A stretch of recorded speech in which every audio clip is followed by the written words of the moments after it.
ಸಚ್ಚು, ಹಾಂ ಪಾಪು. ಎಷ್ಟು ಟೈಮ್ ಇವಾಗ? 1 ಗಂಟೆ. ಬೆಳಗ್ಗೆಯಿಂದ ನನಗೆ ಗುಡ್ ಮಾರ್ನಿಂಗ್ ಅಂತ ಏನಾದ್ರು ಹೇಳ್ದ? ಬೆಳಗ್ಗೆಯಿಂದ ರೆಡಿಯಾಗಿ ಹೊಸ ಡ್ರೆಸ್ ಎಲ್ಲ ಹಾಕೊಂಡು ಓಡಾಡ್ತಾ ಇದ್ದೀನಿ, ಏನಾದ್ರೂ ನೀನ್ ಅಬ್ಸರ್ವ್ ಮಾಡ್ದ? ಇದು ಹೊಸದಾ? ನಂಗೆ ಗೊತ್ತೇ ಇಲ್ಲ ನಿಜವಾಗ್ಲೂ. ಇದು ಯಾವ್ದೋ ಹಳೆ. ಹೌದು, ಜ್ಞಾನ ನನ್ ಮೇಲೆ ಇದ್ರೆ ಗೊತ್ತಾಗುತ್ತೆ. ನೀನು ಜ್ಞಾನ ಫೋನ್ ಮೇಲೆ ಇಟ್ಕೊಂಡು ನೀನು ಕೂತಿದ್ರೆ ಎಲ್ಲಿ ಗೊತ್ತಾಗುತ್ತೆ?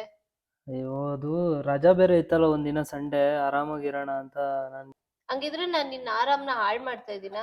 ಏ ಹಂಗಲ್ಲ ಪಾಪು, ಮತ್ತೆ ಮರ್ತ್ಬಿಟ್ಟೆ ಹೇಳೋದು. ಏನ್ ಮರ್ತೆ? ಗುಡ್ ಮಾರ್ನಿಂಗ್ ಹೇಳೋದು. ನಾನು ಇವಾಗ ಬಟ್ಟೆಗ್ ಮಾತಾಡ್ತಾ ಇರೋದು. ಗುಡ್ ಮಾರ್ನಿಂಗ್ ಕತೆ ಆಗೋಯ್ತು. 3 ಹೊತ್ತು ಫೋನ್ ನೋಡು, ಕೆಲ್ಸ ಮಾಡು, ಇಲ್ಲ ಅಲ್ಲಿವರೆಗಾದ್ರೆ ಕಾಂಪ್ಲಿಮೆಂಟ್ ಕೊಡ್ತೀಯ ಅಲ್ಲ, ಇಲ್ಲಿ ಬಂದು ಹೇಳ್ತೀಯ ಅದನ್ನು.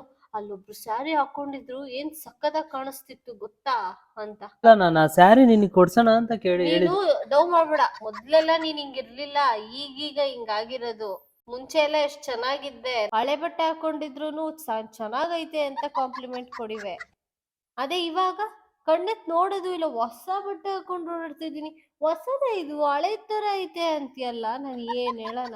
ಬಿಡು ಬಿಡು, ಅರ್ಥ ಆಯ್ತು. ನೀನೇನ್ ಹೇಳ್ಬೇಡ, ನೀನನ್ನು ನೋಡ್ಲು ಬೇಡ. ನೋಡು ಫೋನಲ್ಲಿ ಇನ್ಯಾರಾದ್ರೂ ಏನಾದ್ರು ಹಾಕೊಂಡವ್ರೇನೋ. ಮಳೆ ಬಂದು ನಿಂತೋದಂಗಾಯ್ತಪ್ಪ.